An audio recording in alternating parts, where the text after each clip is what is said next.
மதுரையில் மறைந்த முன்னாள் முதல்வர் கருணாநிதி சிலையை திமுக தலைவர் மு.க.ஸ்டாலின் திறந்து வைத்தார். மதுரை சிம்மக்கல் பகுதியில் தமிழகத்திலேயே பொது இடத்தில் முதல் முறையாக அமைக்கப்படும் மறைந்த திமுக தலைவர் மு.கருணாநிதி அவர்களுக்கு 9.15 உயரத்தில் 50 லட்சம் மதிப்பீட்டில் அமைக்கப்பட்டுள்ள பீடம் மற்றும் சிலை மொத்தமாக சுமார் 23 டன் கொண்ட சிலையை தற்போதைய திமுக தலைவர் மு.க.ஸ்டாலின் திறந்து வைத்துள்ளார். இந்த திருவுருவ சிலை சிறப்புமிக்க கட்டிட கலைஞர்களால் அடித்தளம் அமைக்கப்பட்டு அறிவாலயத்தில் அமைந்துள்ளது போல் கம்பீரமாக பீடம் அமைக்கப்பட்டுள்ளது. பொதுமக்கள் பார்வைக்காக தற்போது திமுக தலைவர் மு.க.ஸ்டாலின் இந்த சிலையை திறந்து வைத்துள்ளார். கலந்திருக்கக்கூடிய முத்தமிழறிஞர் தலைவர் கலைஞர் அவருடைய உயிரினும் உயிரான அன்பு உடன்பிறப்புகளை உங்களுக்கு மீண்டும் ஒரு முறை என்னுடைய வணக்கத்தை தெரிவிச்சுக்க விரும்புகிறேன்.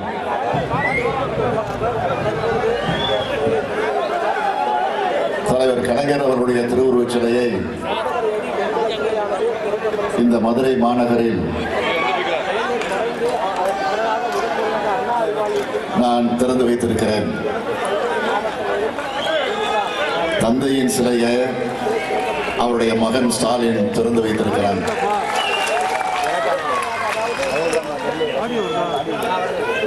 என்ன பேசுவது என்று தெரியாமல்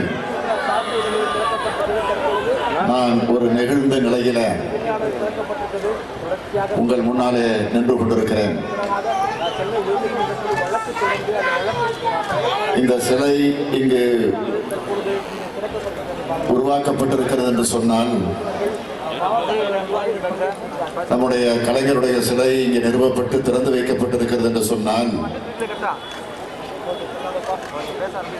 இங்கே வேலுவர்கள் குறிப்பிட்டு காட்டியதை போல, அதேபோல நம்முடைய தளபதி அவர்கள் சுட்டிக்காட்டியதை போல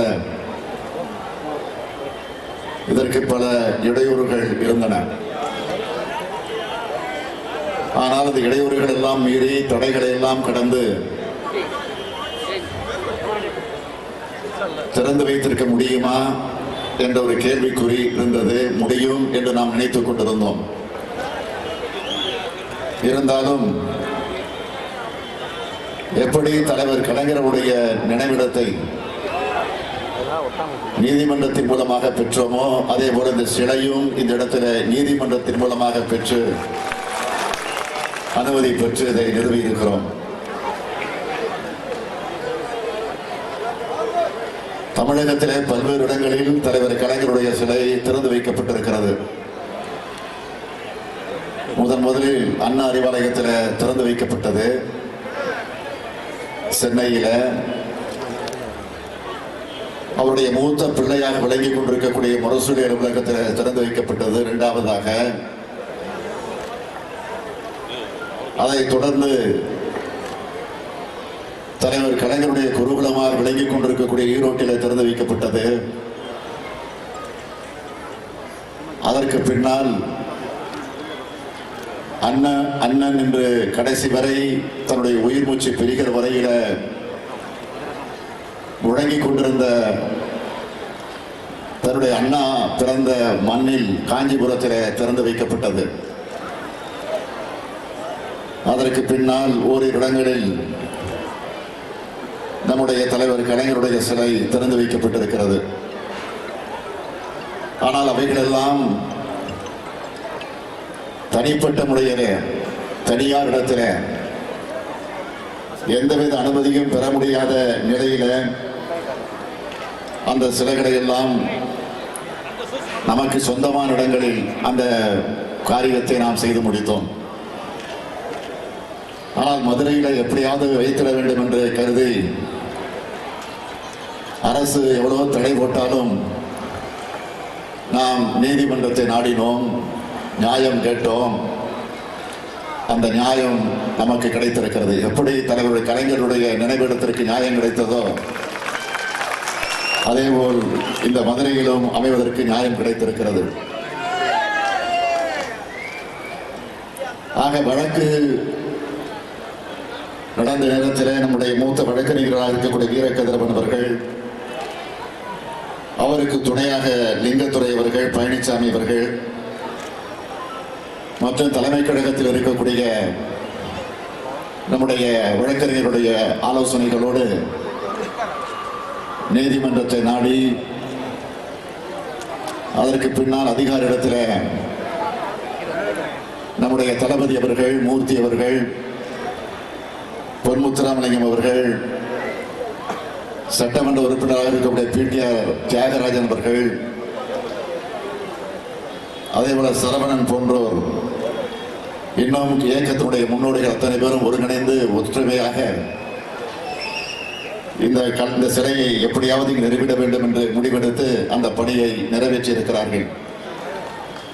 அதற்காக நான் தலைமை கழகத்தின் சார்பில் என்னுடைய இதயபூர்வமான நன்றிய வழக்கறிஞர்களுக்கும் கழக முன்னோடிகளுக்கும் நிர்வாகிகளுக்கு நான் மகிழ்ச்சியோடு தெரிவித்துக் கொள்ள விரும்புகிறேன். அதேபோல் இந்த சிலை அமைப்பை உருவாக்கிய தீனதயாளன் அவர்கள் கலைஞருக்கு மிகவும் பிடித்தவர். தலைவர் கலைஞர் அண்ணாவுடைய சிலையெல்லாம் தீனதயாளன் மூலமாகத்தான் செய்திருக்கிறார். ஆக கலைஞர் சொல்லி சிலை செய்த தீனதயாளன் கலைஞருடைய சிலையையும் செய்திருக்கிறார் என்று சொன்னால் உள்ளபடிய வரலாற்றில் பதிவாகக்கூடிய செய்தியாக அமைந்திருக்கிறது. ஆகவே அவருக்கும் நான் தீனதயாளனுக்கு நான் நன்றி சொல்லுகிறேன். இந்த சிலை கட்டமைப்பை உருவாக்கி இருக்கக்கூடிய பொறியாளர் மணிகண்டன் அவருக்கு நான் நன்றி சொல்லுகிறேன்.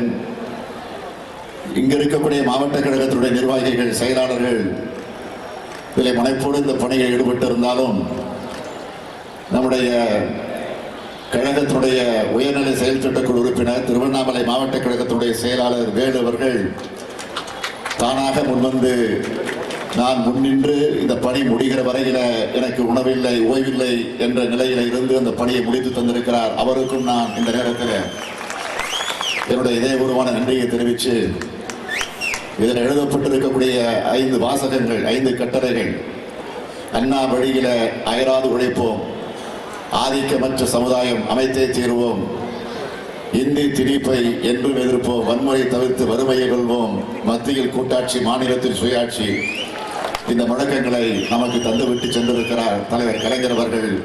அந்த வழி நின்று நாமும் பாடுபடுவோம், பணியாற்றுவோம். இன்னும் 3 மாதத்தில் கலைஞருடைய கனவு தமிழகத்தில் நிறைவேறப் போகிறது.